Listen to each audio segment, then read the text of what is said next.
So it feels important to talk about handling strong emotions, and handling strong emotions, I suppose, was something of an alternative to talking about risk. But more important than just an alternative to talking about that, something about when someone's expressing strong emotions and big stories, that feels probably what we're trying to offer when we're listening to them. And so for me, it often brings up what people haven't been able to say, because the moment big emotions or big stories are expressed, that gets shut down. So in just listening, when we're trying to offer justice to that story, if someone's story gets bigger and the emotion gets more expressed, and we might be talking about suicide, we might be talking about the thoughts of harming other people. We're not ignoring that, we're not pretending it's not really deeply important. But what happens if I can manage that in me so the person can move through that whole story? And we can hear the entirety of the story. Where did it come from? What's it like to have that? And what's it like to think about not having that? And that for me is about me handling the moment when someone's expressing strong emotions and trusting that the other person is going to move through a journey, a cycle about big stories in their life. The opposite of which, of course, is to risk assess. At the moment, we're concerned about something and then predict the likely outcome of that, which really just shuts the person down. So those emotions aren't allowed. Mm.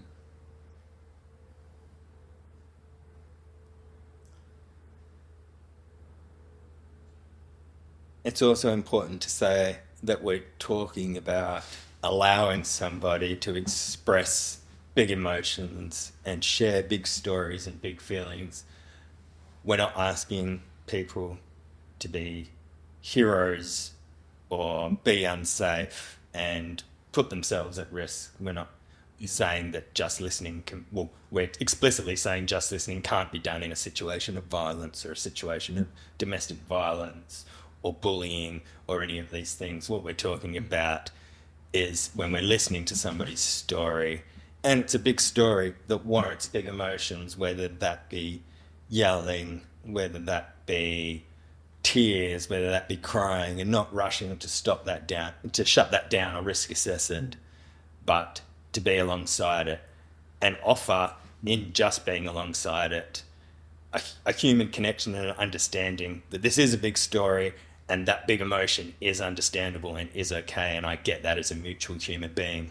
Were it me or were it one of my own stories, I too have felt strong emotions. I too have expressed strong emotions, and that's okay. And we can reflect in ourselves what we've offered the person to, that they feel safe enough to go there with us. And often afterwards, people, like, oh, wow, oh, that feels better, thanks. They're kind of grateful that we've been able to sit with that. Yeah, there's almost a surprise, isn't there, that they could experience it without anything happening, and we could experience it without doing anything to them. So there's no kind of flurry of trying to get rid of it or change it. And I think that's where the surprise comes from. Yeah. And that's the dissociotic stuff we're talking about, right? Is that a person turns up and they're allowed to be all that they need to be. And there's a cliche in this, but that is where change can occur, because they have a new experience of it. But it's also where change occurs in me, because I have a new experience. Oh, so in my profession, I've been taught as a nurse and a psychotherapist to breach people's confidentialities, to risk assess people, to assess whether they're too difficult or too distressed or too overwhelmed. I think just listening's been a real great teacher, or the people that have come in have been a great teacher.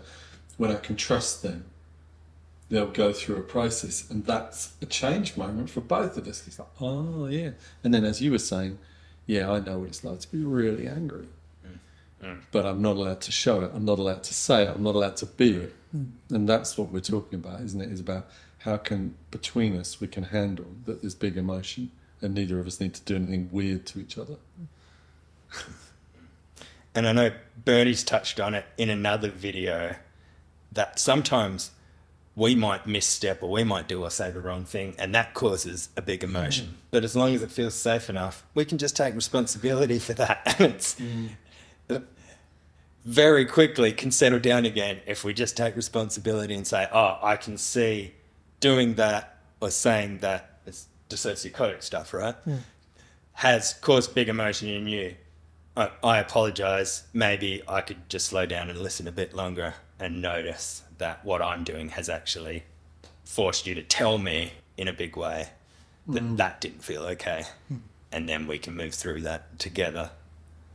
Again, maybe a place for some change to happen, that somebody can have that experience and then continue on in relationship still. Rather than sometimes what happens, particularly in professional settings, is regardless of what the professional's done, the person who reacts, the person who's reaching out at the service, seeking help, might get blamed for whatever happens, even if it's been caused by somebody doing the wrong thing to them. Yeah. Yeah, I think we particularly see that in emergency departments, don't we, where we restrict access to almost everything for someone, and then we wonder why they look disorganised, discombobulated, overwhelmed, agitated, and start to express strong emotion. And the response to that is to try and shut that down even quicker. But it might just be that they were told they could have a cigarette when they arrived and they're not allowed to, or they've had the shoelaces taken out of their shoes, or their wallet taken off them, or their phone. It might be as simple as they're expecting a text from their child and they're not allowed their phone. I imagine anyone who's got a child, or anyone who's got a partner, or anyone who cares about someone and is waiting for a communication with them would have emotion that they can't respond to an agreed encounter, for an example.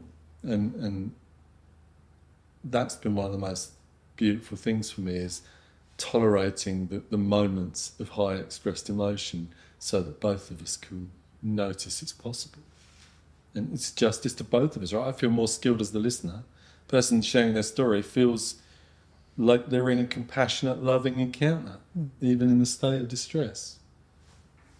Seems like a good alternative to mental health services. Yeah. Mm.